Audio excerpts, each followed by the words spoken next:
Hello, friends. Today we are capturing the sun's energy and turning it into electrical energy with our little mini tin can robots.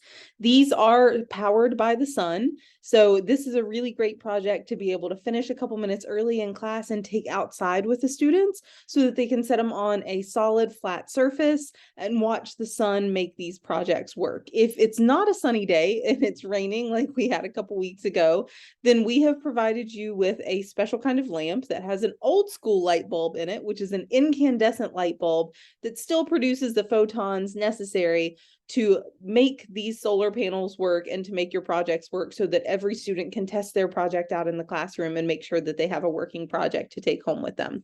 So I want to talk to you guys just a little bit about the science words that go with this project. The Solar Tin Can project has a number of big words in it that are science words. So if you're teaching littles, you want to make sure you choose digestible science words or only a couple science words for them to write down on their take-home bag before you get started with class. And then reference those words as many times as you can while you're building your project, while you're talking about solar panels, while you're playing a game with them to see whose can go the longest before it like runs outside of a circle of masking tape that you've created on the table. Engage these words as much as you can and as often as you can in the context of teaching and throughout the class. So we have solar cell. We have solar cells that are attached to some of our projects ahead of time. Other projects do not have those solar panels or solar cells attached. We also call solar cells photovoltaic cells. We have photons that come down from the sun. That's what the sun's emitting. And those light particles, those photons, hit these solar cells and make them work. When they hit the solar cells, they're doing something to electrons to kind of get those electrons moving. And anytime we have electricity, we say it's electrons on the move. So I'll talk to you in just a second about how solar cells are actually getting electrons on the move thanks to those photons hitting the solar cell. And that's what's creating our electrical energy that we're using to power our little bot today. Now, solar cell is the first word, photovoltaic cell is the second word. That's a little bit redundant. So if those words are, again, too big for your kiddos, cut one of them out and make it one or the other. Renewable energy and non-renewable energy are also listed here. Now, renewable energy sources are sources like wind, solar. They're the non-fossil fuel. Biomass is even another one. Fossil fuels are things like coal, natural gas, and oil. Fossil fuels are non-renewable energy sources. We want to steer away from our non-renewable energy sources and lean into our renewable sources of energy so that we are not depleting the amount of resource that we have available to us, because it takes a long time for these non-renewable resources to have been produced under the Earth's surface, and it's also a lot of work and yields a lot of byproducts for us to be able to harvest and mine those things. So it's the reason why we have different changing infrastructure and policies. So like San Francisco, for example, is phasing out the use of natural gas, which is a non-renewable resource, in homes. So our cooking stoves are no longer going to be powered by natural gas in newly built and newly constructed homes here in San Francisco, where I happen to live. So it's constantly a changing thing in our world right now. It's possible that in the future you will see us powering so much more with just these photovoltaic cells, these solar panels. But right now, these things are not super efficient. They're efficient at producing electricity, but not efficient at harnessing all of those photons that come down and actually hitting them and converting all that photon energy into electricity. The most efficient solar cell is just a little over 40% efficient. Most of them are only like 15 to 20% efficient at converting all the energy from the sun that's actually coming down and hitting them. So it would take a really large amount of these solar panels to actually be able to power large electric grids. And eventually that could happen. We could put them on top of the ocean as like floating solar panels.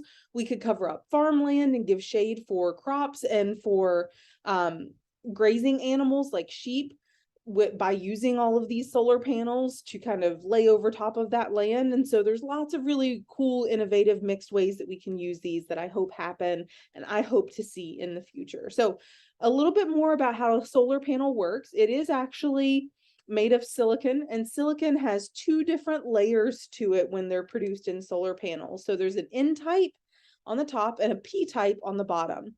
Both of these have atoms in them, and those atoms have electrons, but there is an imbalance of those electrons that's created. The N-type has more extra electrons in it, and the P-type really has holes where these electrons want to be able to move to.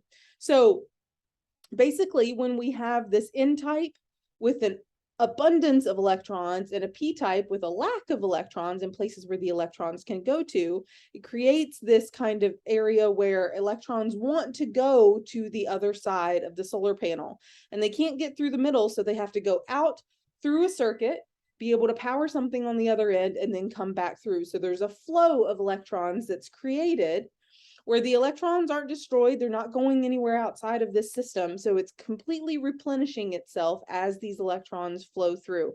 So these solar panels never get used up. It's not like a battery where we use that battery to get the electrons moving through that circuit, and all of a sudden our battery's going to run out one day and we won't be able to reuse it. That's not the case with these. These are going to allow those electrons to go out one way through this circuit, come back in after they power something, move around a little bit more inside of that solar cell, and come back again. So it just creates that imbalance so that it forces those electrons along that path. And that's exactly what we want to see. And we're going to recreate that by, again, either taking these outside or using an incandescent light bulb that we've provided you with to shine on these to get those electrons knocked off of their N-type silicon and going around into the P-type. Now, if you have your kids going home trying to use like a flashlight cell phone, that's not going to work. That's an LED that provides the light to that.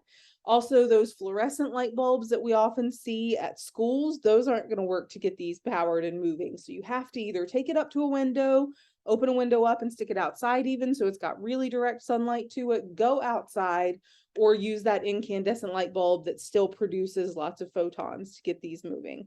I'm going to show you really quickly how to wire these up. And I'm going to show you if a project isn't working, what to check for as well. With these projects, they are pre-assembled a little bit. We have a sticky square underneath this assembly, and that sticky square extends down by the motor spindle. And right here, you can see a little bit of that white sticky square is sticking up. It's really close to the motor spindle, and it is sticky. So if it's touching the motor spindle, then take a pair of scissors and run it around the edge of the sticky square to make sure you get that sticky part off of the motor spindle. And that will free the spindle and allow it to spin. And you can usually actually touch it with your finger and get it to roll. But if that sticky square is too close, then this project is not going to work no matter how perfectly a student wires this in class. So teachers, keep an eye out for that. You can also use a paper clip, unbend a paper clip and run it around in there, but make sure you don't just chuck this project and throw it away, because it's still working. It's just got that motor spindle bound up and stuck against that sticky square. So anytime we are wiring a project, we wire with red to red and black to black. I'm going to wire the version that does not have my solar panel stuck to the lid already. So we are going to use the body of our project to attach our solar panel to. You do not have to feed the fuzzy wires through the hole first. Just bend them over, fold them over, and then you have this harder piece that you can actually thread from the inside up through here, or actually from the outside, sorry, from the outside down through. Sometimes it's just really hard for those kids to thread those fuzzy ends, so don't worry about it being fuzzy. I'm not actually going to attach this down yet using the sticky square that's on the back of it. Let me transition over to our project instructions, because I want all this extra room to be able to hold on to these wires and wire it with first. So I'm going to hold the red wire in 2 fingers. I'm going to pick up the red wire from the other part of my project. I'm going to match up the parts of these red wires right here that are still insulated. Notice they do not end at the same spot. That's fine. I just want this red insulated part to end at the same spot. So 2 wires in one hand, take my other hand, and I'm going to pinch, twist, let go, pinch, twist, let go. Let go is an important word. If you do not say that to the students, often they will take fingers and they will just roll their hand back and forth. That's not actually braiding or twisting these wires together though. So to encourage the kids to continue twisting these wires with their fingers, I will say pinch, twist, let go, pinch, twist, let go. Twist those wires until you get all of it twisted together. Fold the end over to make it a shorter bundle of wire, and then crimp it and fold it again to make it an even shorter bundle of wire. And now you have something that you can use pre-cut pieces of electrical tape on. I like to put electrical tape on in this direction. I make tape tacos, fold it over like a taco. I do not make tape burritos. Tape burritos fall off. Tape tacos turn into like nice little tape flags here, and I can squeeze it and pinch it and make sure that there's a nice connection and that everything is properly wired if I do tape tacos. Now, red to red, black to black. Again, I'm going to take these black wires.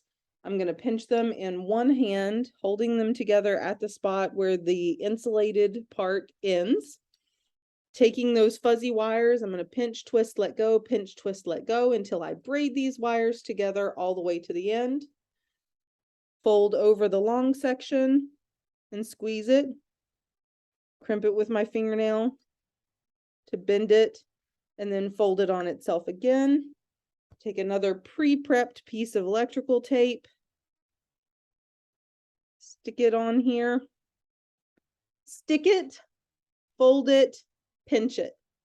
It's like a bop it game. Stick it, fold it, pinch it. That's how we get electrical tape in place. Now that I have this wiring done, I'm going to turn my attention back to the solar panel at the top. I'm going to peel off the piece of paper that is on my sticky square. Thread these wires down through here a little bit. I don't want to thread them so that they're covering, so that the solar panel is covering the hole. I need the hole to stay open. So I left the wires exposed here just a little bit and then press this down here so it makes good contact. I'm going to tuck these wires up inside here. Put my lid on. And now I can make sure this spins before I go spending time doing what the project instructions are talking about here and decorating it. This will help you with not getting such a long line of kids all up at the same time to test out their project to make sure it works. So again, we want to send kids home with working projects. They don't have to be perfectly decorated though when you send them home. So make sure you pause at this step when you have something that's functional and test it out before you finish building it. So once they've gotten to this point, it's really easy to open this back up. Take your brass fastener, go from the inside out through to the top. Take a finger and hold the head of the brass fastener in place while you at least take the arms and open them up. Once the arms are opened up for the brass fastener, then you can start to use your fingers to manipulate the shape of these antennae that you're creating. You can do a zigzag, you can do a whirligig, you can wrap this on a pencil and actually do a spiral. That's a fun one for the kids. One way and another the other way. That's how I've done mine. They don't have to match. It can be a goofy little bot. Now that we have our antenna for our little robot in place, you can make some other decorations with a piece of electrical tape if you'd like. Like, let's make a smile for our little dude.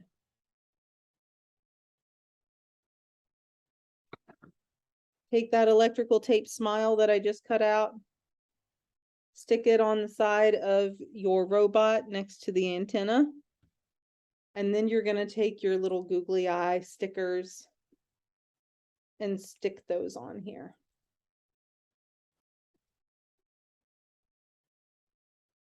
There we go. Now we have a cute little dude that can motor about, allowing those electrons to move to and fro from the panel here, the solar panel, through the electrical circuit that we've created, and then back to the solar panel again. So anytime we have electrons on the move, it's electricity. So have fun playing with this adorable little project today. Make sure that you as a teacher are double checking all of these electrical connections and that you are seeing tape covering all of the parts of the silver wire. If you don't, then your project can short circuit. So teachers, make sure you're preventing that today. Make sure if your projects aren't working in class that you're checking the connection. And that's the first area that you're looking at. And if they're still not working, that you check this sticky square down here and make sure it's not touching anything. Have a blast. Enjoy this project and let me know if you have any questions or you need help with anything as you go through the session.